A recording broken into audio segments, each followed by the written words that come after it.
Guzi n'abantu babi, n'abantu barara bazenguruka bavuga ngo uragapfa.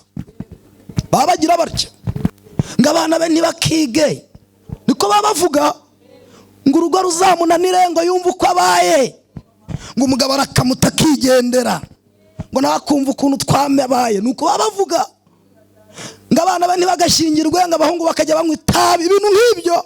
Akazenguruka we ngo iriya modoka yaguze ngo izamugushe, ngo iniduka rishye, ngo ajya guhinga umusiri. Uzi umuntu ugusubiza kwisuka ngo ubu ngubu ngo ndazengurutse ngo aragasara ngo agatoragura ibyatsi kuwa gatandatu. Uzi umuntu ugutoraguza ibyatsi muri weekend akazenguruka we akavuga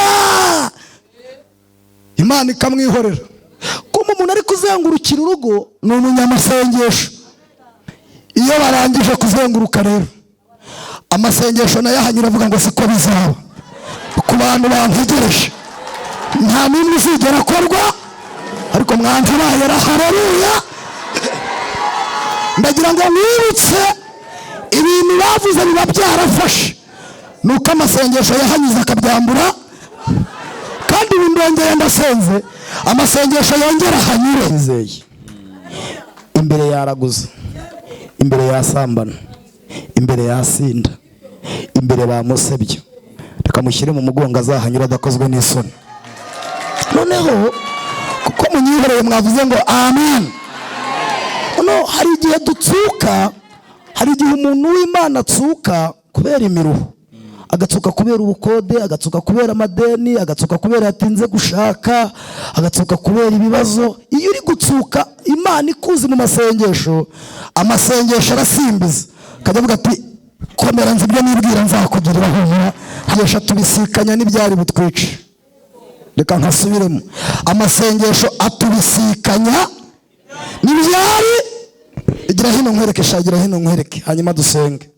Hagarara hariya. Noneho jewe ninza nawe wowe uraza, ninza aho urajya hariya. Muribuka Saduraka na Meshaki na Abedenego basenga bakabashugunya mu itanura ry'umuriro. Bo bamanutse bajya mu muriro, ibyari bubice bisohoka, bo bagira gute? Binjira. N'ubu buryo tubayeho iyo twe twasenze. Bohereza amahembe akaza asanga tubisikana, tukabisikana nayo gutya. Bakohereza ibindi bintu bya rutura tukabisikana nabyo gutya.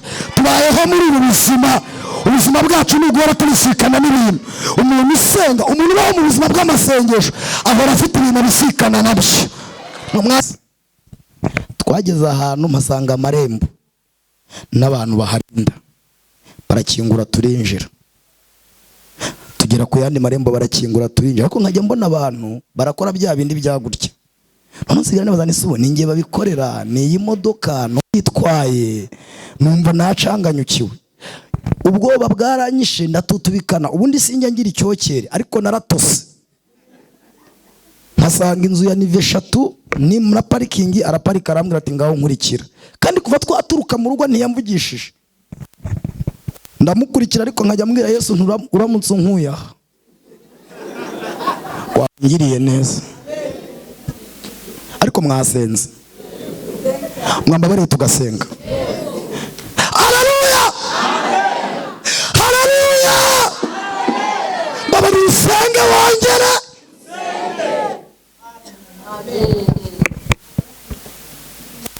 Ngo birangire tugeze iwe n'abavanamo akajakete yari yambaye, avanamo n'abakantu yari afite agashyira ku meza. Arambaza ngo ni wowe Samuel usenga? Ndavuga nisubo nikirize mvuge ko yazanye utari we. Namwana nigize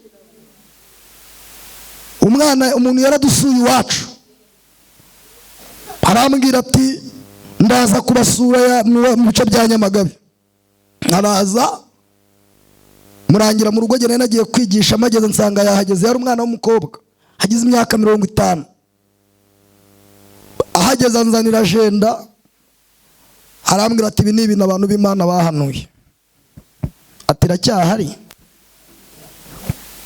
Yambwiye umugabo mfite vene, nsanga ibyo bintu yabyanditse isezerano rya ibintu. Noneho agira udupapuro twinshi yabihurije muri agenda imwe. Imana yatangiye kuvugana nawe muri 92. Irembo ryera TV, irembo Ishema Ryera TV.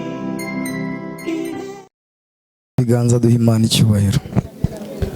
Bumbure Bibiliya zanyu dusome ijambo ry'Imana. Haleluya. Kumunyihoreye. Haleluya. Mwongereho gato. Haleluya.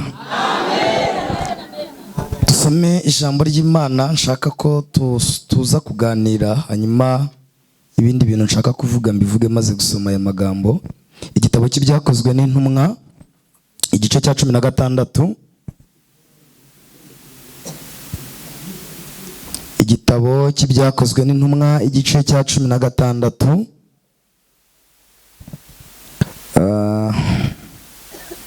Turasoma duhereye ku murongo wa 22. Igitabo cy'ibyakozwe n'intumwa igice cya 16, dusome duhereye ku murongo wa 20. Reka duhere kuri 23 twigeze hepfo wenda kuri 29. Nimba mwahageze twasoma. Haravuze ngo bamaze kubakubita inkoni nyinshi, niko namwe yavuze, babashyira mu nzu y'imbohe, bategeka umurinzi kubarinda cyane n'abategetswe, aricyo abajugunya mu nzu yo hagati, akomeza amaguru yabo mu mbago. Ariko mu gicuku Pawulo na Sila barasenga, baririmbira Imana, izindi mbohe zirabumva. Uwo mwanya habaho igishyitsi cyinshi, imfatiro z'inzu ziranyeganyega, inzugi zose zihera ko zirakinguka, iminyururu ya bose iradohoka. Uwo murinzi arakanguka, abonye inzugi z'inzu y'imbohe zikingutse, agira ngo imbohe zacitse, akura inkota ye. Nuko agiye kwiyahura, Pawulo avuga ijwi rirenga ati, wikwigirira nabi, twese turi hano. Hanyuma umurongo wa 31, baramusubiza bati, izere umwami Yesu, urakira ubwawe n'abo mu rugo rwawe. Amen. Dusoreze handi nshaka ko dusoma, hanyuma tugahita tuganira. Nimwigire inyuma gatoya, dusome urwandiko rwa mbere Pawulo yandikiye Abatesalonike igice cya 5. Urwandiko rwa mbere Pawulo yandikiye Tesalonike igice cya 5, dusome umurongo wa 17. Urwandiko rwa mbere Pawulo yandikiye Abatesalonike igice cya 5, dusome umurongo wa 17. Nimba mutarahagera mwese reka masome. Haravuze ngo musenge ubudasiba. Amen. Nitwa Samuel Irabizi. Samuel, ndubatse, mfite umudamu n'abana, ndi umukristo w'igahogo mu rurembo rwa Nyabisindu. Ndashimira Imana inyemereye kugera hano. Munyitabe muvuge ngo amen. Amen. Imana irakoze ko iduhaye kubana muri uyu mwanya w'amasengesho. Ndashaka ko tuganira ku ijambo ry'Imana, kandi intego tugiye kuganiraho iravuga ngo amasengesho akora aho tureba, agakora naho tutareba. Ntabwo njya mbikoresha, sinanabikunda, ariko uwo muntu mwegeranye mubwire ngo amasengesho akora aho ureba, agakora naho tutareba. Jya usenga. Amen. Ndashaka ko tuganira kuri aya magambo, tukavuga ko amasengesho akora aho tureba, agakora naho tutareba. Nahoze nibaza ndi gutegura aya magambo, ndavuga ngo ninde usenga, ninde ukwiye gusenga, ninde ukwiye kujya ahantu mu masengesho agasenga, ninde muntu ushobora kujya mu masengesho. Ntabwo ari umuntu wese usenga, nta nubwo ari ahantu hose basengera. Ndagira ngo mbibutse ko gusenga bigira indangagaciro. Amen. Ni nayo mpamvu atari umuntu wese usenga. Ndagira ngo tuze kuganira aya magambo. Ndashaka kuza kuvuga ibintu 7 amasengesho akora abandi bantu batajya bakora. Mbibutse ko mwe mwaje gusenga, ntago mwigiriye nabi, mwigiriye neza. Nahoze ndi gusoma igitabo cyanditswe n'umuhanga, n'umwongereza wacyanditse, yanditse ibintu 12 biri mu isi ngo biteye ubwoba. Yaravuze ngo mu isi hari ibintu 12 byateye abantu ubwoba, ariko ntabwo ndibuvuge byose, ndababwiramo wenda nka 4 cyangwa 5. Yaravuze ngo ikintu cya mbere giteye ubwoba mu isi ni imihindagurikire y'ikirere. Mwebwe iyo twicaye hano ntabwo tuzi ko ikirere kigira ibibazo, ariko isi ifite abantu bahora bicaye biga ku mihindagurikire y'ikirere. Icya kabiri, yaravuze ngo ni indwara zo mu minsi y'imperuka. Ubu mu kumwicaye aha mwese wabasuzuma yadusangamo indwara. Udafite sida afite diyabete, udafite diyabete afite kanseri, udafite kanseri yarwaye amaso, utarwaye amaso yarwaye umugongo, utarwaye umugongo baramuroze, uwo bataroze afite igifu, utarwaye igifu afite akantu kamurya bene aha. Buri muntu wese afite akantu. Udafite izo zose, Nyabingi zepfiriye aho abantu bakomoka nazo zibamereye nabi. Icya gatatu yavuze ngo giteye ubwoba mu isi. Ago mbizi ni uyu mugabo yarazi ko ibintu bizurira nk'uku. Yaravuze ngo ni ibiciro byo ku masoko bizahora byurira. Ubu mwese mwicaye mufite ubwoba bw'ibiciro. Ibirayi byageze kuri 600, ifu y'ubugari iragura 1000, ibishyimbo biragura 8, litiro y'amavuta ni 300 ngahe. Ibiciro ku isoko byateye abantu ubwoba. Icya gatatu giteye ubwoba mu isi ngo ni ubugome. Ubu abantu babaye abagome kugera ku rwego umuntu aseka ariko avuga ati ndakwereka dusoje. Icya gatanu ngo ni ubwoba bw'abashakanye. Umuntu asigaye ashaka kumva ntago azarusaziramo. Niyo mpamvu uzabona umuntu amara umwaka akavuga ati nukuri ko Imana ntako ntagize. Yabitana akavuga ati mubage turye hashije 5. Ushingiye akavuga ati nashingiye ntarabibaraga. Ubwoba bw'abashakanye nta muntu ukizera ko azarusaziramo. Icya gatandatu ngo giteye ubwoba mu isi, nacyo cyankanze nyitekereje. Uyu mugabo wabyanditse n'umuhanga yaravuze ngo ni imihindagurikire y'abantu wari wizeye ukabona baguhindutse mu buryo utabitekerezagamo. Kuba wari uri kumwe n'umuntu neza ariko ukabona guhindutse mu buryo nawe, umwana, umugore, inshuti, umufamiliye akaguhinduka ku buryo utabitekerezaga. Akanyuma kubera ko atabyo ngiye kubigisha ngo ni ubwoba buri muntu wese yifitiye bw'ejo hazagira gute hazaza. Natangaye nsomye aya magambo. Ibi bintu byose mubona biteye abantu ubwoba mu isi. Umuntu uri mu masengesho usenga ntacyo bimutwaye. Uzi impamvu ntacyo bimutwaye? Twebwe twabitse ijambo rivuga ngo abari mu mababa y'Uwiteka. Mwanyikirije amen? Ko mugambiriye kunyihorera amen?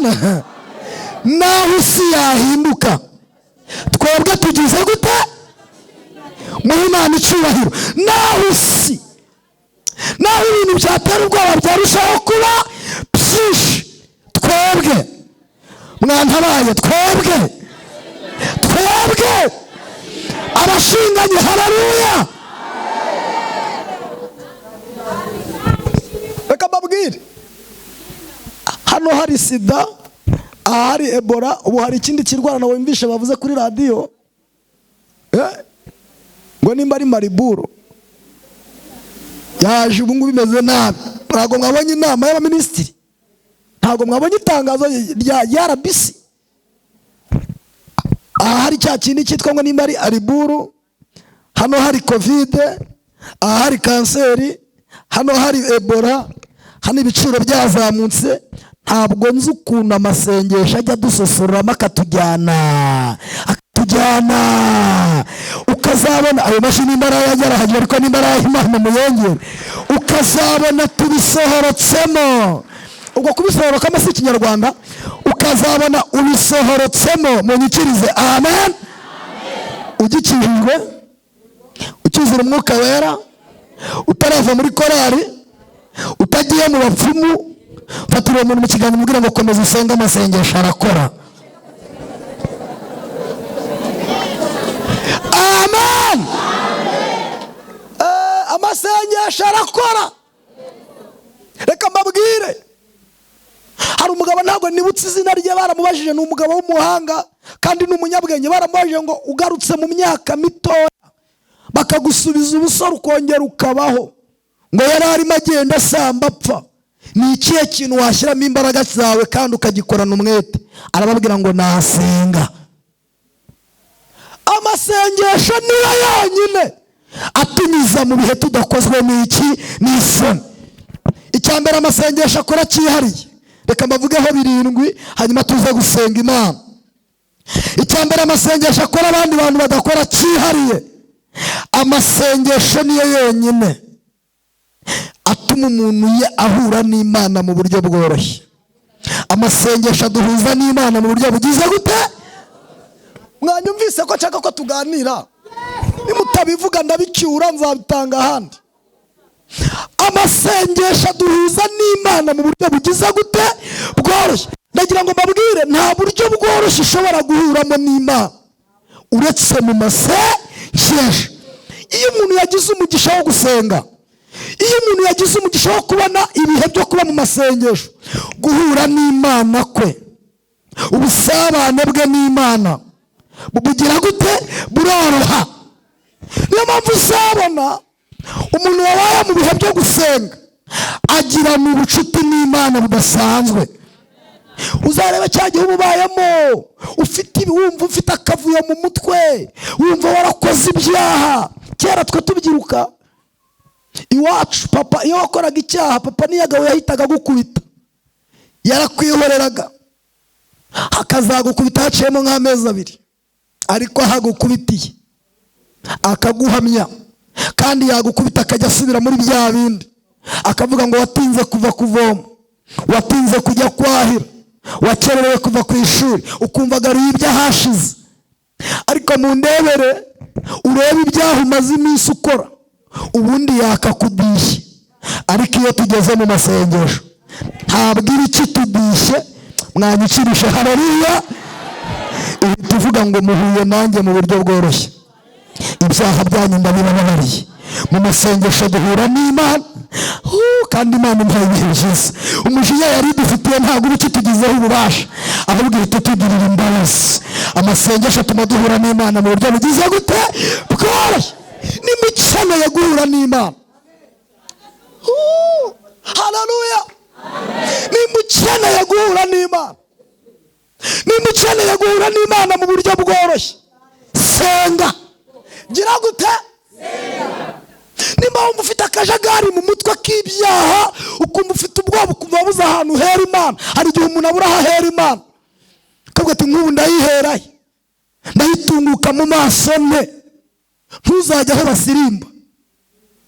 Mwanyumvise? Wowe nimba ufite ubwoba bwo guhura n'Imana, ntuzirukanke ujya ahantu basirimba.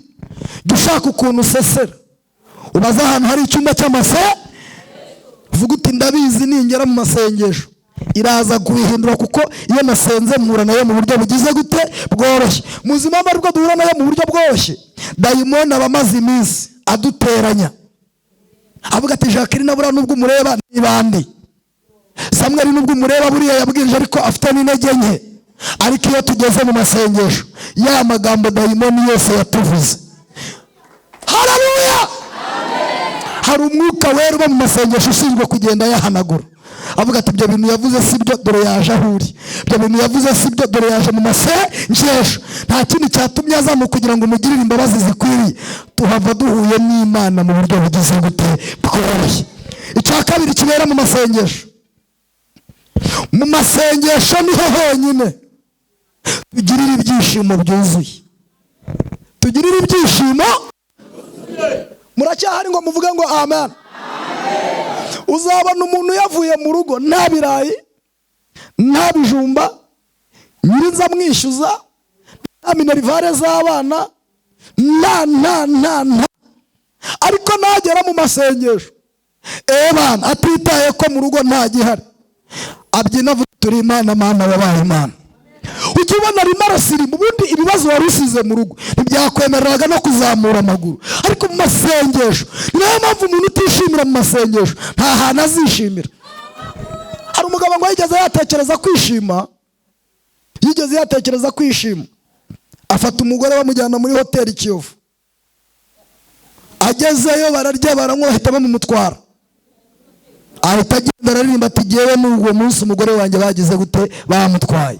Yari yagerageje gushaka uburyo yagira gute, yakwishima. Ndagira ngo mabwira ngo ibindi byishimo byo mu isi birangira bibaye impfa busa, ariko iyo turi mu masengesho, haleluya,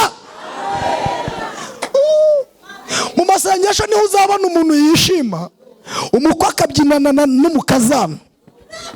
Mu masengesho niho uzabona umuntu yishima, sebukwe akabyinana n'umukazana we, kandi tukabona nta n'icyo bitwaye, tukabona biraberewe. Ukabona umusaza w'imvi z'uruyenzi nkuriya arimo arabyinana n'akana k'agakobwa k'imyaka 20.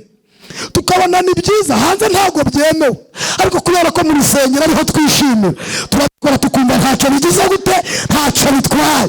Mu masengesho tuhagirira ibyishimo byuzuye. Ongera umubwire ngo jya wishimira mu masengesho, niho hari ibyishimo kandi byuzuye.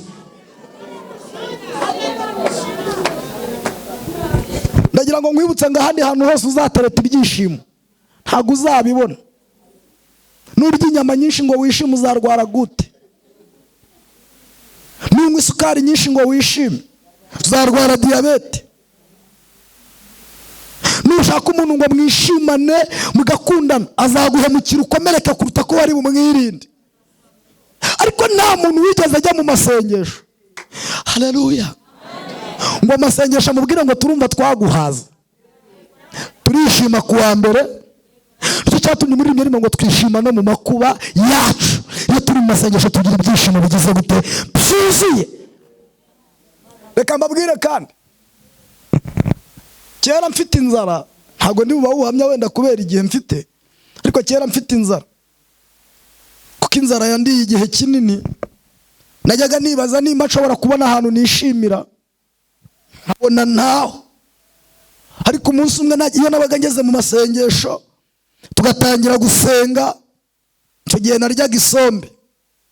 Nagiraga ukuntu nsoroma isombe y'imyumbati, noneho nayisoromaga nzindutse ikirimo ikime, noneho tugakora ibyo bita kuyitaragaza. Kuyitaragaza ni ukuyishyira ku kazuba kugira ngo ivemo ikime, noneho nkayisekura nkayishyira mu cyungo, yamara kubira nkayisuka ku iparato nkayihuta. Noneho iyo nageraga mu masengesho nagendaga numva mfite umubabaro wo kuvuga ngo iyi sombe nzayirya kugeza ryari.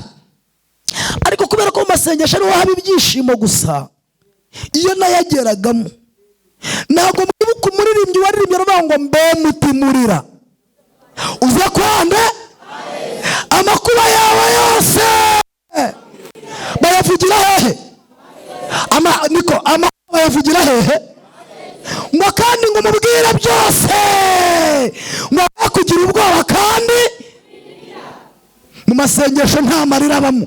Nimubona twanyariza burya ntabwo aba ari amarira, aba ari ibyishimo. Niyo mpamvu nutishimira amasengesho nta nubwo uzapfa wishima. Ni ibihe biryo uzarya se ukishima?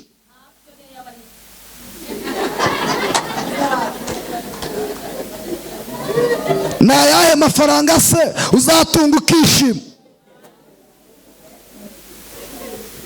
Ubusereka mbabaza, utuye Kigali ararira, nanjye utuye Muhanga we nuye bararira, utuye mu Ruhanga akarira, utuye Nyabinona akarira, utuye Ngororera akarira, ufite imodoka yararira, n'uteze nawe ararira, n'uwayabuze akagenza amaguru ararira, umuntu ubyibushye ararira, n'unanutse akarira, ushaje ararira, utarasaza akavuga ati nimba namwe murashaje twe ntituzi ko tuzasaza.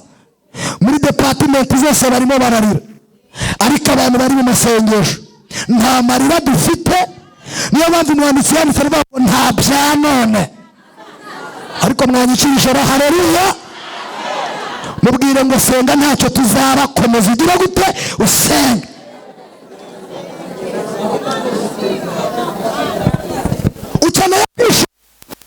Ukeneye kwishima, abantu barakubabaje, urumva ushaka kwishima ukagira ibyishimo byuzuye, senga kandi wongere. Mana yanjye mutere haleluya. Genda usenge, wongere usenge, utandukanye gusenga kwawe, kuko ariho nzagukiriza, nzatanga ingabo nyinshi zipfe ku bwawe. Sibyo nibwira kubagirira, si bibi ahubwo ni byiza, kugira ngo mbare mu mutima w'ibisasa babakunda. Genda usenge wongere, tuyasohokemo. Genda usenge ariko wongere.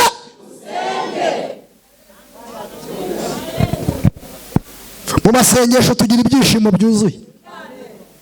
Niyo mpamvu uzabona akana k'agakobwa kambaye ijipo y'igitenge ya London, kiyambariye n'inkweto za nyirabukara, ntabwo mbizi niba zikibaho, cyangwa bodaboda, muzahura kavuye mu masengesho ari agakara, nta mafaranga, nta bwenge, kize mu ishuri budahari, nta miryango, nta kazi, wenda gacuruza agataro, ariko usanga karimo kagenda kiririmbira kati abari mu mababa y'Uwiteka naho isi yahinduka.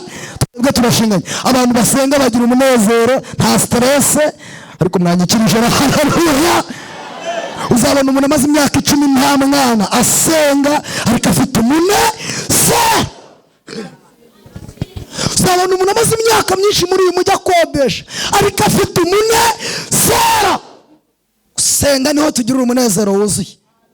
Numujyana muri hoteli Kiyovu bazamutwara utahurira, ariko numujyana mu masengesho muzataha mwishimye. Tugeze ku kakanga habanditse cya gatatu amasengesho akora. Mu masengesho niho honyine havugirwa amagambo abantu badashobora kukubwira. Kera ndwaye bwaki mbakanyariro, umuhungu yansanzeyo arampanurira, ariko amanurira atanyegereye. Nari ndyamye nkaha wahagaze nkahariya hepfo, arambwira ngo mva uryamye wubitse umutwe, ngo wowe ngo Imana irambwiye ngo iguhaye inzu, iguhaye umugore, iguhaye n'imodoka. Ibyo bintu wabibwira umuntu urwaye bwaki? Ayo magambo ntahandaba. Shimwa Yesu. Abahehe ayo magambo, ariko mwantabaye haleluya. N'umuntu mwiganye, n'umuntu muriribana, n'umuntu mukorana ntiyayakubwira. Umuhungu abana ntabwo nabyumvise, amanuka nyegera, haraza asangaho narindi, nkuko nakwegera, reka negere uyu nguyu, nkuko nakwegera uyu, arankomanga nari ndyamye nubitse umutwe, arambwira ngo umva ni wowe yabwiraga, ngo iguhaye inzu, iguhaye umugore, iguhaye n'imodoka. Ndwaye bwaki, nubura amaso ngo musabire umugisha. Andebye abona ibintu ambwiye ntibisa nanjye, kandi nawe ntiwamurenganya, uretse ko ahanuye kubera turi mu masengesho. Ubundi fesi y'inyuma ntabwo byari bikwiranye. Ahita agaruka ino, ahita ambwira ngo nakubesha agasi wowe ibibwiye intumye ahandi. Ariko n'igihe yari ibibwiye, kuko mu masengesho niho Imana ivugira ibintu abandi batatinyuka kuvuga. Ariko twasenga ikongera ikabivuga, twasenga ikongera ikabivuga. Ababyizeye mutere haleluya. Masengesho niho Imana ivugira ibintu abandi batavuga.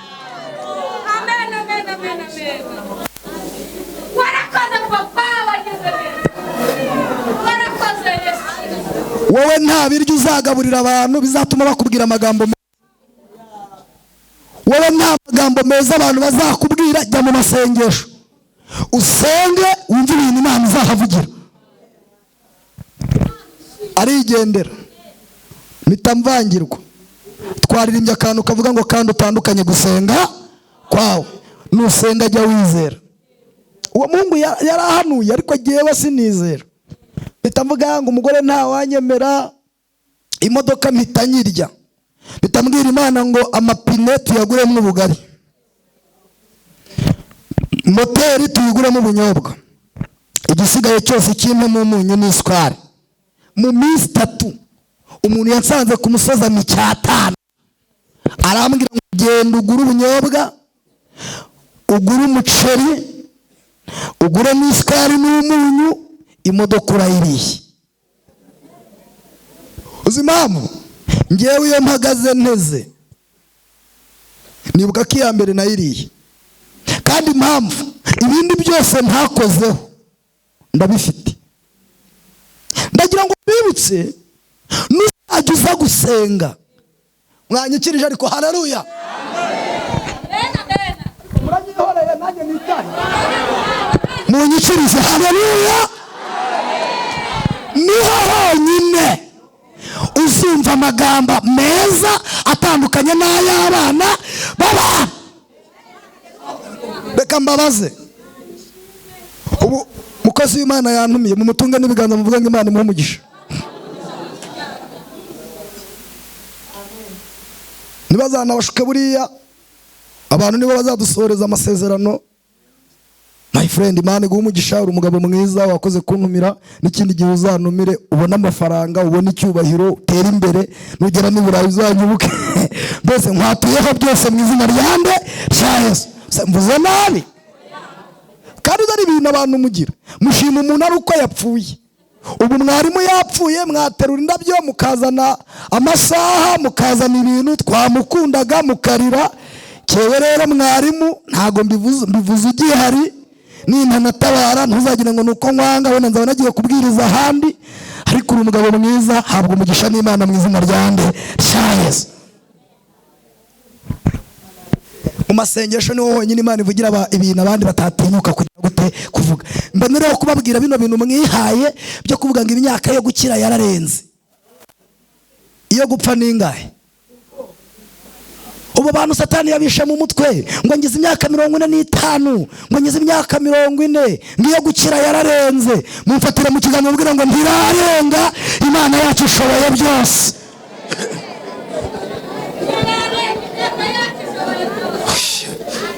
Satani ari rwayica abantu mu mutwe ngo imyaka yo gukira yararenze. None si yo gukira ningahe? Iyo gukira hose ningahe? Ubwo iyo muvuze ngo imyaka yo gukira yararenze, muba mwirengagiza ijambo rivuga ngo ahari kurira kwararira umuntu, ariko bwacya mu gitondo impundu zikagira gute. Mutumye mbabwira ikintu ntari bubabwire kuko ntari nagiteguye mu byo nari buvuge. Mu minsi yashize umuntu yaradusuye iwacu, arambwira ati ndaza kubasura mu bice bya Nyamagabe. Araza murangira mu rugo, gene nagiye kwigisha, mageze nsanga yahageze. Yari umwana w'umukobwa hagize imyaka 50. Ahageze anzanira agenda, arambwira ati ibi ni ibintu abantu b'Imana bahanuye. Ati iracyahari. Yambwiye umugabo mfite vene, nsanga ibyo bintu yabyanditse isezerano rya ibintu. Noneho agira udupapuro twinshi yabihurije muri agenda imwe. Imana yatangiye kuvugana nawe muri 92. Arambwira ati mukozi w'Imana, ntabwo ndi muri babandi bagiye kuyisezera, ntabwo ndi buyisezere, ahubwo nje kubaha ahantu umukozi w'Imana tuzajya dusengana, nzahava nshaje mpfuye cyangwa indwanyeho. Umugore wanjye ahita amaze atari ko sheri nti ati bura koko n'Imana yabivuze. Mama afite masters, ahembwa ibihumbi 700. Kumutunga iwanjye ntabwo byari ikigeragezo, byari umugisha nanjye. Umuntu yiyembwe 700 ntabwo areka kumutunga. Ariko mu bintu byankomerekeje ni senkana. yicaye arambwira ati imyaka yo gushaka ku mukobwa yararenze, nanjye ndabizi. Muri senkani iba yararenze, mukozi w'Imana ndabizi. Kandi sindi bujya mu nzu y'uburushyi, iwacu bampaze, barumuna banjye babyaye 5, abandi babyaye 4, ninjye usigaye mu rugo iwacu, kandi nanjye wari imfura.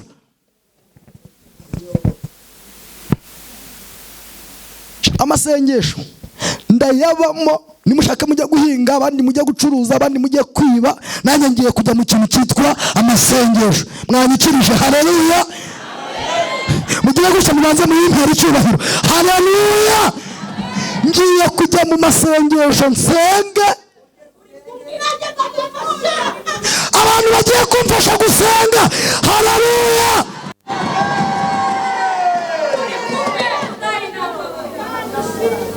Ako mwambara tugasenga. Ariko dusenge. Dusenge. Tuyajyamo. Niba babwira by'ibyaha, iyo dusenga ibyaha ntibitwataka. Niba babwira by'indwara, iyo dusenga Imana idushyiraho uburinzi.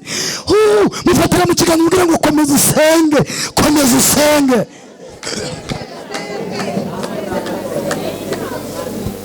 Kuri finale turasenga, araharara arahirirwa, yari ari muri konji. Ariko mwambara tukaganira gusenga. Ko numva cyaka ko tuza no gusenga, n'umwigisha wundi arahageze nawe mukanya arakubitaho tudusenge.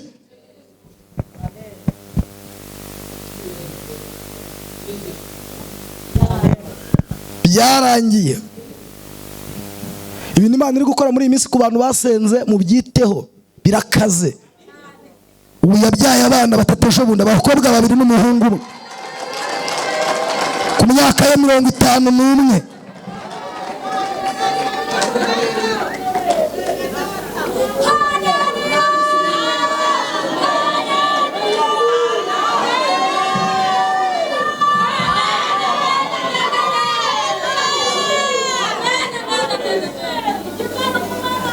Musenge mwiyavamo. Akanyuma amasengesho atubisikanya n'ibyari butwice. Reka nkasubiremo, amasengesho atubisikanya n'ibyari. Igira hino nkwereke, shagira hino nkwereke, hanyuma dusenge. Hagarara hariya. Noneho jewe ninza nawe wowe uraza, ninzaho urajya hariya. Muribuka Saduraka na Meshaki na Abedenego basenga, bakabashugunya mu itanura ry'umuriro. Bo bamanutse bajya mu muriro, ibyari bubice bisohoka, bagira gute? Binjira. N'ubu buryo tubayeho iyo twe twasenze. Bohereza amahembe akaza asanga tubisikana, tukabisikana nayo gutya. Bakohereza ibindi bintu bya rutura, tukabisikana nabyo gutya. Tubayeho muri ubu buzima. Ubuzima bwacu ni ugora tubisikana n'ibintu. Umuntu usenga, umuntu ubaho mu buzima bw'amasengesho, ahora afite ibintu abisikana nabyo. Mwanyikirije haleluya. Nubaho usenga, uzajya uhora ubisikana nabyo.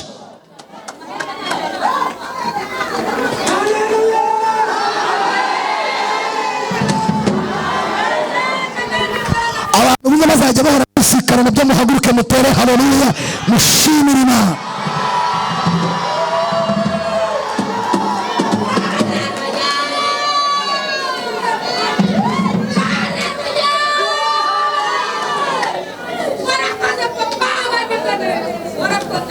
Iyo dusenga tubisikana n'ibintu. Ubu ntugire ngo ubu waje gusenga ugeze ku bisikana nabyo. Ubu noneho ukiri mu masengesho hari ibintu uri kugenda ubisikana nabyo. Umwana bayera haleluya. Ubu noneho ukiri muri aya masengesho, kandi ni ijambo ry'ubuhanuzi ryakire, hari ibintu utangiye kubisikana nabyo dusenga mu izina rya Yesu. Abantu bumva hari ibintu bagiye kubisikana nabyo, muvuge ngo amen. Ijambo rya nyuma amasengesho rikora, namwe muzongereho ibindi. Amasengesho ni umukasi uca imigozi yose yari ituboshye. Amasengesho ni umukasi uca imigozi y'ibyaha, uca imigozi y'ibyaha byatwizingikiranyeho. Hari ibyaha biba byaratwizingikiranyeho, Satani akavuga turi umuntu n'ubwanwa, ariko nzamushyiraho akaha ikintu cy'icyaha kijya kimuhoraho, ariko iyo dusenga, iyo ubaye mu bihe byo gusenga, ariko mwanyikirije, haleluya, amasengesho araza akavuga ati umva mu kanya wandirimbiraga, ariko Satani yarakuzirikisha akantu k'ubwibone, reka nkace. Ubu dufite utuntu tw'utwaha Satani yaragiye atuzirikisha, ariko uko dusenga tugacika. Niba mwumvise umuntu umwanditsi yanditse avuga ngo ntabwo ngira uwanjye ngo ngire gute nigenga. Amasengesho ni nayo yonyine aca karande. Wowe uyu mwanya ntago karande wazumva, ariko uzi iwabo wa so ntago haza. Wowe uzi iwabo wa nyoko, ariko iwabo wa nyoko ntago haza. Ariko twebwe iyo twasenze, amasengesho agera mu bisekuru epfiriya, akavuga ngo epfiriya hari habi, ariko wowe n'urubyaro rwawe, amen, nzabagirira neza, nzabarwanirira. Nimureba niba mufite ubwoba by'abacuraguzi, by'abantu ngo barara bazenguruka ingo zanyu, ngo n'abagira bate abo mubihorere, mwimukomeze mugire gute musenge. Abacuraguzi ni abantu babi, ni abantu barara bazenguruka bavuga ngo uragapfa. Baba bagira batya ngo abana be ntibakige, niko baba bavuga, ngo urugo ruzamunanire ngo yumve uko abaye, ngo umugabo arakamuta akigendera, ngo nakumva ukuntu twabaye, nuko baba bavuga. Ngo abana be ntibagashyingirwe, ngo abahungu bakajya banywa itabi, ibintu nk'ibyo. Akazenguruka we, ngo iriya modoka yaguze ngo izamugushe, ngo iniduka rishye, ngo ajya guhinga umusiri. Uzi umuntu ugusubiza kwisuka, ngo ubu ngubu ngo ndazengurutse, ngo aragasara, ngo agatoragura ibyatsi kuwa gatandatu. Uzi umuntu ugutoraguza ibyatsi muri weekend, akazenguruka we akavuga, Imana ikamwihorera. Kuma umuntu ari kuzengurukira urugo ni umunyamasengesho. Iyo barangije kuzenguruka rero, amasengesho nayo ahanyura avuga ngo siko bizaba ku bantu bantegereje, nta n'umwe uzigera akorwa, ariko mwanze bayera, haleluya. Ndagira ngo mwibutse ibintu bavuze biba byarafashe, nuko amasengesho yahanyuze akabyambura. Kandi ubu ndongeye ndasenze, amasengesho yongera hanyure, amasengesho yongera hanyure. Shalirora takipasoni Eloi, amasengesho yongera ahanyure. Abantu bumva amasengesho yahanyura mwateye haleluya.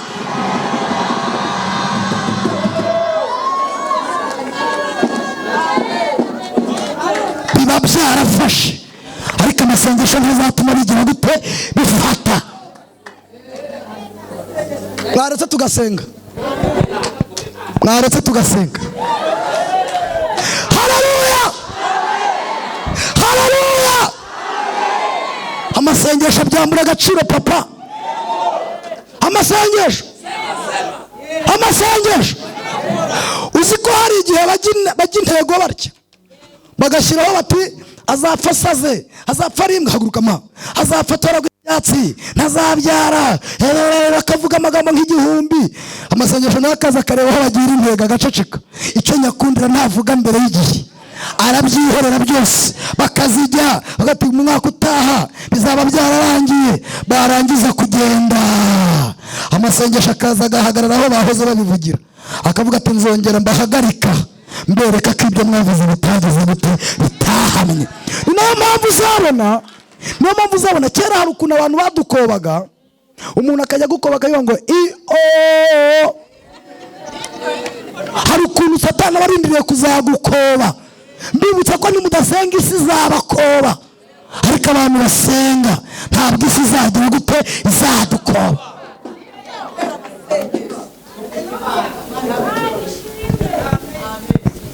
Gusenga, amasengesho.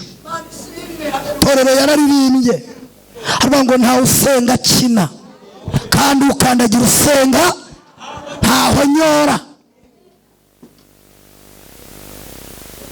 Twe twasenze nta biryo, nta mafaranga, nta kazi, nta myenda. Abantu babona tuzapfa turi abasazi, nta n'ikintu tuzimarira, turasenga. Ndagira ngo mabwire ngo nimudasubira muri uyu mushinga wo gusenga ntacyo muri bubone.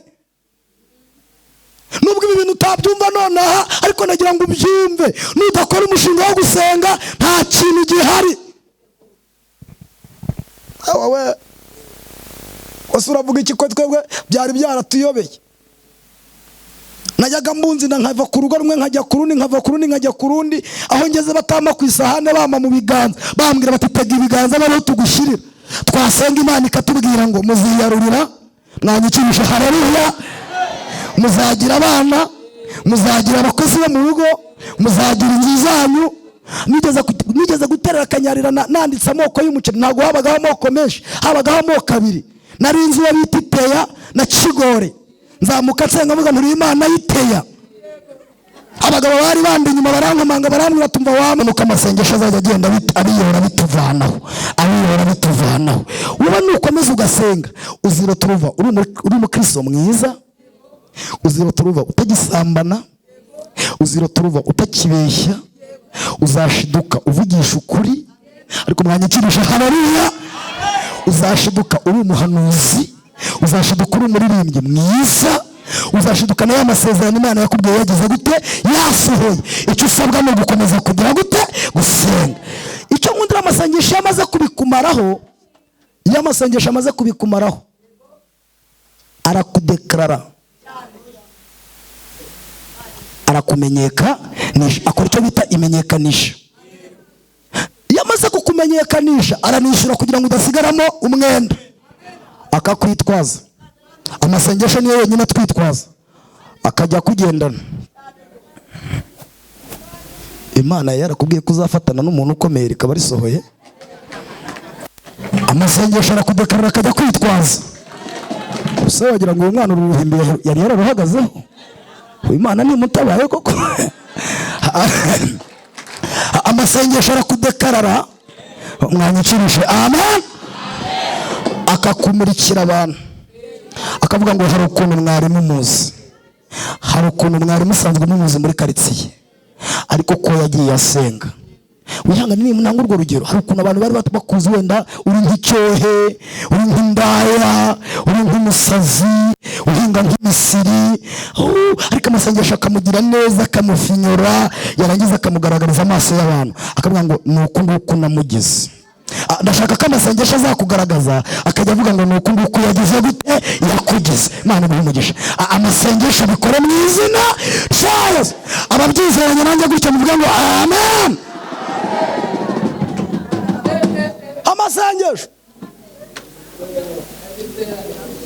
muri covid umukire yarampamagaye, muri covid umukire yarampamagaye, muri covid umukire yarampamagaye, harambwira ati ndashaka kuzansengera. Ingendo zari zihagaritswe mu isi zari zihagaritswe. Ndamubwira nti ntago nyansengera umuntu kuri telefone. Ati ngewe nzaza ntuzaza. Yaraje, nagiye kubona mbona ageze iwanjye n'imodoka. Arambwira ati njira mu modoka unsengere. Ntoya ngwino muri salo. Kubera ko iyo modoka ni za modoka zihenze, kandi ngo izo modoka ziratinyitse, ntinya kuyijyamo ngo batantwara. Arambwira ati wowe injiramo unsengere, ndahita ngenda nawe ugende. Ndinjira nkinjira zamura ibirahure arantwara. Ari mfite Bibiliya na agenda. Iyi Kigali ntago nyizi, na mwarimu navuze mubaza ni ngerehe, namuhamagaye kenshi. Meruka tugeze ku Kinamba, ahandi simpazi. Twageze ahantu mpasanga amarembo n'abantu baharinda, barakingura turinjira. Tugera ku yandi marembo barakingura turinjira, ariko nkajya mbona abantu barakora bya bindi byagutya. None nsigara nibaza ni subo ninjye babikorera, ni iyi modoka no yitwaye, numva nacanganyukiwe. Ubwoba bwaranyishe ndatutubikana, ubundi sinjya ngira icyokere, ariko naratose. Nkasanga inzu ya nive 3 ni muri parking, araparika arambwira ati ngaho nkurikira. Kandi kuva twaturuka mu rugo ntiyamvugishije. Ndamukurikira ariko nkajya mbwira Yesu uramutse unkuya wangiriye neza. Ariko mwasenze, mwambabarire tugasenga. Haleluya, haleluya. Babarire usenge usenge wongere.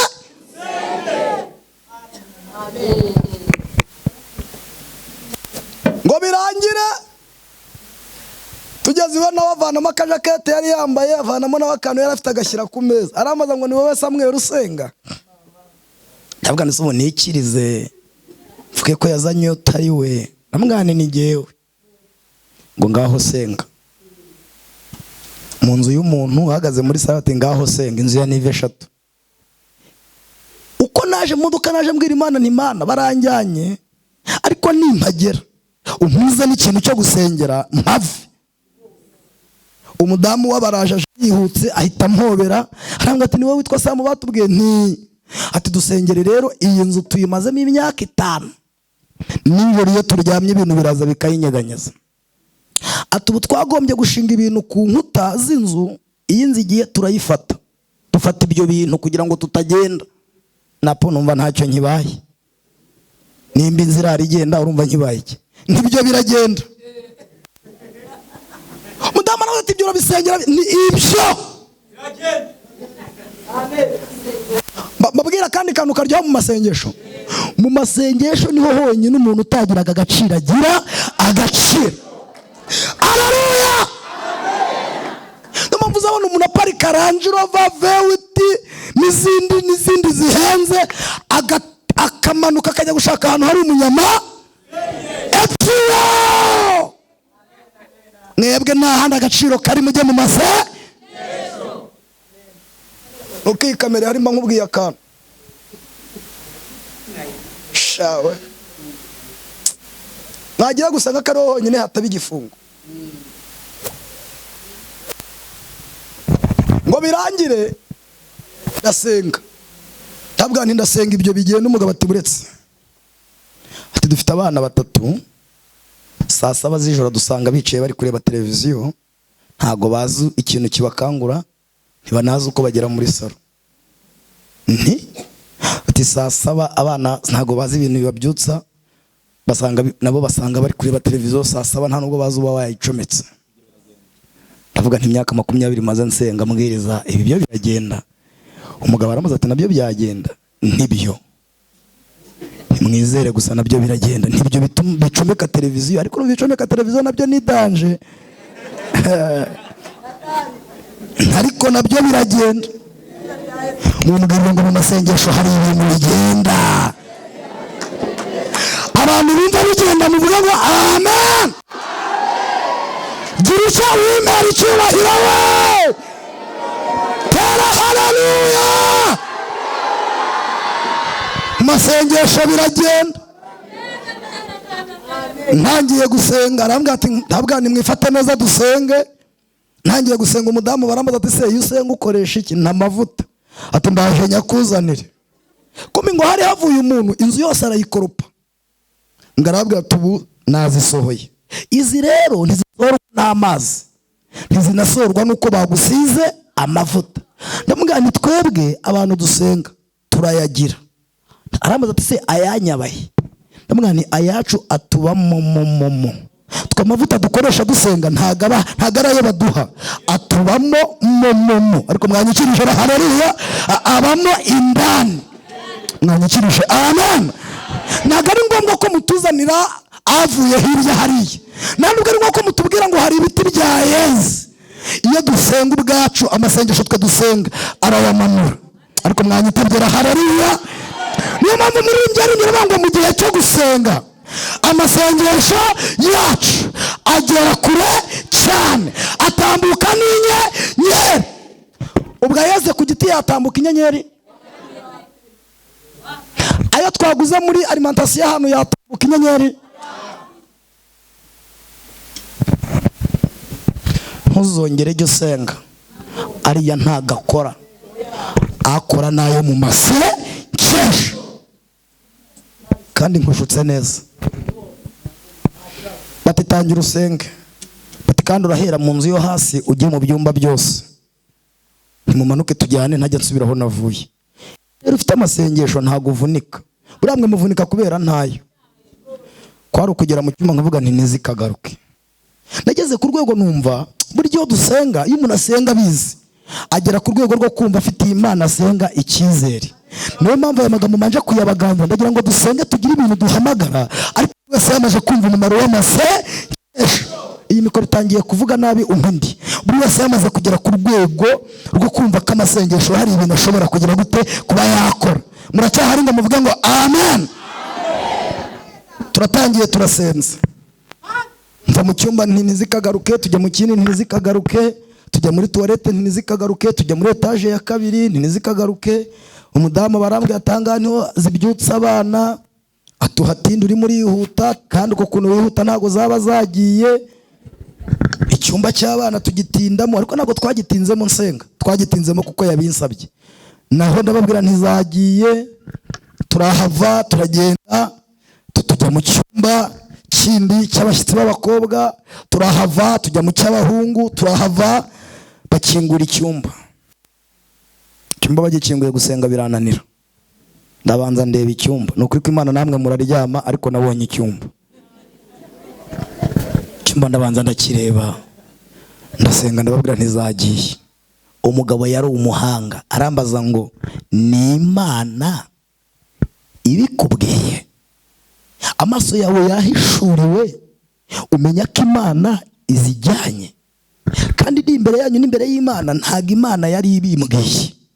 Ariko nasomye ijambo ry'Imana rivuga ngo nuko rero bene data ndabinginga kubw'imbabazi z'Imana mudahererwa, ndafashijwe mwami Yesu ubuntu bw'Imana kubupfusha ubusa. Ndababwira ntumva papa, Imana nkorera yaziteruye, ariko ndumva hari ibintu amasengesho yaterura tukiraha, ariko ndumva hari ibintu amasengesho yaterura, ariko ndumva hari ibintu amasengesho yaterura. Abizeye ko amasengesho yabiterura bavuga ngo amen. Wamumbwiriye ngo amasengesho nagira ibintu aterura?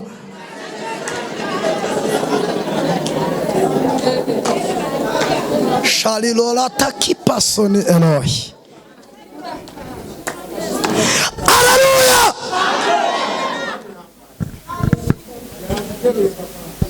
Ndamubwira nta masengesho n'Imana nkorera byabiteruye, nimunkingurire ntahe. Mugabo arambwira ati nta gutaha, urarara, nizigaruka uzimene. Umuntu afite abarinzi 4, nawe ubwe ni umurinzi. Ngewe ndi ubu ngubu ibiro 60, ndazimenesha iki? Ariko mfite amasengesho. Ariko abantu bagifite amasengesho, haleluya.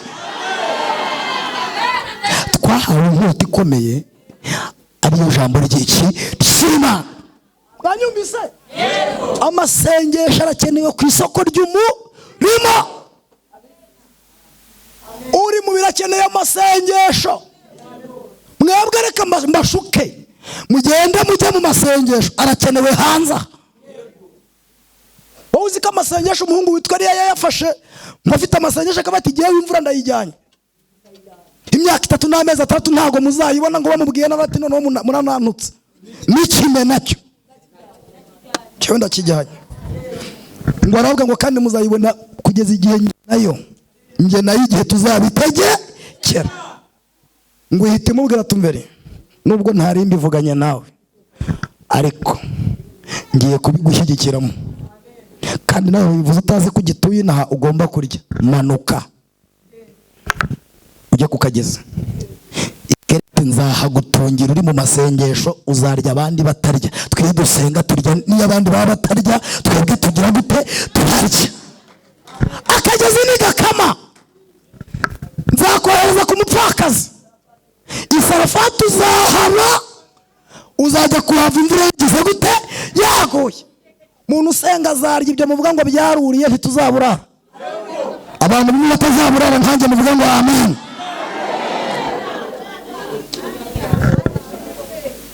Ngo birangire,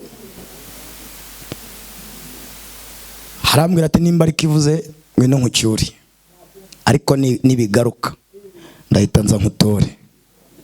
Nshyira mu modoka nsubiza mu rugo, ngeze mu rugo ndavuga nta awi Mana urakoze. Ndaryama ndasinzira, nari ndindiriye ko amamagara ambwira ngo ndagarutse. Niciye mu gitondo nsanga ntiyamamagaye, 3:00 saa 4 nibwo yamamagaye. Uretse wumva icyo amasengesho akora. njyewe ndashaka gusenga gusa, nabonye nta handi hantu najya. Yarampamagara ngo aro profete mukozi w'Imana, profete mukozi w'Imana, Imana yawe ukorera. Naramukunze ko atavuze gihe, yaravuze ngo Imana yawe ukorera. Ariko Imana twicaye imbere irabishoboye, irabishoboye. Uyishimire. Iri joro twese twasinziriye, nijye muntu wa mbere ukangutse. None rero twese saa 8 njye n'umugabo n'umugore n'abana turagusura. Bihuza nuko nanjye abo bashyitsi nari mbakeneye. Dore ko ndeba nabo bashyitsi bashaka, abashyitsi bari beza.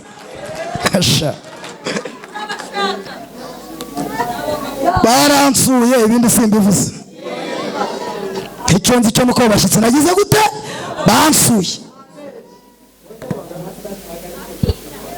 Wowe nsenga, wowe wasenze, wowe urahuri noneho mugira n'ukuntu mujya mu masengesho ngo Mana ngo mpfa kuba nahageze, kuhagera ntacyo bimaze. Wahageze ukora iki?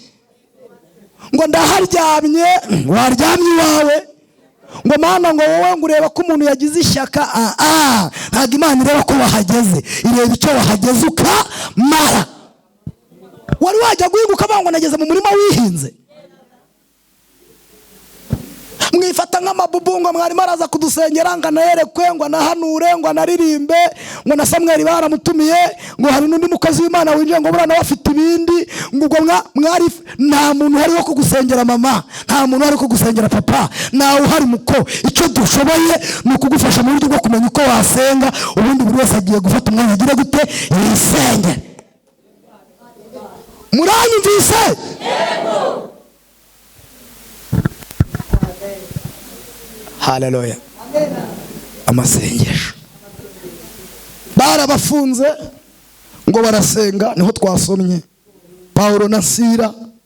Nagira ngo mbibutse ngo amasengesho, uwo amasengesho usenga agirira inyungu n'abaturanyi. Ku bantu mwanditse akanyuma amasengesho amara, amasengesho ni ibikoresha Imana, ni igikoresha Imana ikoresha.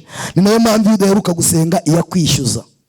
Wowe usenze amasengesho yawe Imana yajyana Faisal, amasengesho yawe Imana yajyana Shehashka, amasengesho yawe Imana yajyana Shehashibe, amasengesho yacu Imana yajyana muri Presidence, amasengesho yacu Imana yajyana mu baturanyi. Amasengesho yacu ni igikoresha Imana ikoresha.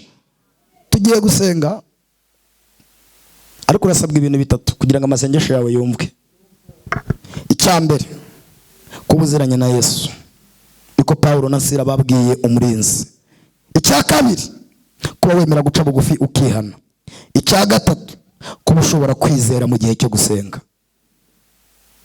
Ibintu byujuje urasenga. Kubuziranye na Yesu, kuba wemera kwihana, kuba wemera no kwizera mu bihe byo gusenga. Umuntu utiza ntashobora gusenga ngo byemere. Wapfi! N'ampamvu bazahora baguhanurira ntibugufate. Buriya hari abantu twagiye dusengana barizera baraturusha. Hari umuhungu twasenganaga yari umwibone. Umunsi umwe Imana iratubwira turi ahantu twese twari inzare, iratubwira ngo buri wese nasaba icyo ashaka. Umuhungu umwe ahita avuga ngo jewe ngo Imana iminka ngo zikamwe, ngo ime n'imirima. Urumva twari dutuye mu cyaro, ngo ime n'insina, ngo azagira inka n'insina n'imirimo. Undi muhungu yari umuhungu w'umwibone, ahita avuga ngo ntagashaka kuzatura mu mugabane wa Afurika, ngo agiye ngo ndashaka kuzaba i Burayi, ngo nkajya nzi naho abantu bose bifuza kunkoraho. Yari umwibone ariko n'ibyifuzo bye biri mu bwibone. Abonye abantu bazi gusenga. Undi ahita avuga ngo agiye ndashaka kuzaba. Icyo gihe ntabwo ibyo bintu byari bigezweho, ntabwo byari bigezweho mu Rwanda, abo bantu bari bake. Aravuga ngo ndashaka kuzaba umuntu ushinzwe ibintu by'imiti, uzi imiti ahiva ikagera. Nanjye mpita mwe ndashaka kuzajya nigisha ahantu hose mu Rwanda no mu mahanga. Uwahanuraga ahita avuga ngo buri wese icyo avuze kiramufasha. Icyo gihe inzu z'amabati ntabwo zabaga iwacu. Uwo muhungu wasabye imirima yaravuze ngo Imana ikamuha n'inzu y'amabati 5. Imana ihita ivuga ngo buri wese icyo avuze kiramufasha. Turataha. Umwaka wa mbere, umwaka wa kabiri mbona bya bintu bitangiye gufata. wa muhungu abaguze inka y'umusengo, asubirayo agura isine, asubirayo agura ikijuju. Wa wundi abonye akazi muri Uganda. Umwe wavuze ngo ntago azatura muri Afurika, babamujyanye Uganda. Nanjye mbadirije abakorari ayo wacu mbadirije abakorari. Wa muhungu nawe abaratsinze. Mbona bya bintu koko bishobora kuba bifashe, ahubwo najya kuba nimenye naravuze nabi. Wa muhungu inka zitangira kubyara, atangira kugenda agura imingoti irimo inziri, akirirwa ahinga atongora inzira, atera insina zitwa indaya, ahinga atera indaya. Ubu buri muntu wese ibyo yasabye nibyo arimo. Mujye mwitonda ibintu muvuga muri mu masengesho. Uwo muhungu ntago ajya apfa kuza mu Rwanda, yabaye umuzungu, n'umuhungu usirimu, yabonye ubwenegihugu bw'Ubufaransa, arakaze. Uwo muhungu nawe wize ibintu by'imiti, arakomeye have. Uwo nawe yoroye inka, cyokora yongeyeho n'ingurube n'inkoko n'intama, ariyo epfo nta nubwo arimuka. N'umuriro nurahagera yaguze mu Bisoro. Tugira urubuga tubanaho rero. Ejo bundi twari turimo tuvugana, turavuga tuti twasubiyeyo Imana ikongera ikatubaza cya kibazo ko yongeye ikakibaza. Ubu mu ndebo ninjye uzi ibintu navuga. Amasengesho, ushaka gukora budget y'igihe kirambye, senga. Ushaka kuba umusitari ukamenyekana, senga. Fatira uwo muntu mu kiganiro ubwira ngo amasengesho akora hafi akanakora kure, komeza usenga. Mwanyemerera tugasenga? Munyikirize muvuge ngo amen. Mwongereho gato amen.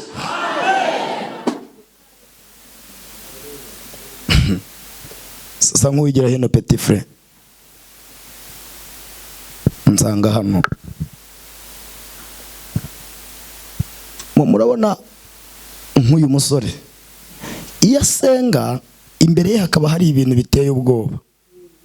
Ntabwo Imana ituma hanyura. Oya, jya mu mugongo wa igira itya ikamukubita mu mugongo. Kabwa ati uyu muntu yaranyizeye, imbere yaraguza, imbere yasambana, imbere yasinda, imbere bamusebye, reka mushyire mu mugongo azahanyura adakozwe n'isoni. Noneho kuko munyihoreye mwavuze ngo amen. No, hari igihe dutsuka, hari igihe umuntu w'Imana atsuka kubera imiruho, agatsuka kubera ubukode, agatsuka kubera amadeni, agatsuka kubera yatinze gushaka, agatsuka kubera ibibazo. Iyo uri gutsuka, Imana ikuzi mu masengesho, amasengesho arasimbiza, akajya avuga ati komera nzi ibyo nibwira nzakugirira humura, ntabwo nzagusiga. Satani yajya kukwica nabi, agiye kukwica ngo akunogonore, amasengesho akongera agasibe. Ariko mwanzi bayera, haleluya.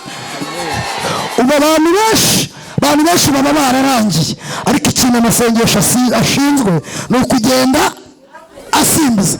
Tujya gucogora amasengesho, abarozi bahaguruka amasengesho akongera, ariko mwanzi bayera, haleluya. Amen. Mumbwirira ngo ntacyo uzaba amasengesho azagusimbiza, uzajya ugenda uhanyura. Muhaguruke dusenge, muhaguruke dusenge.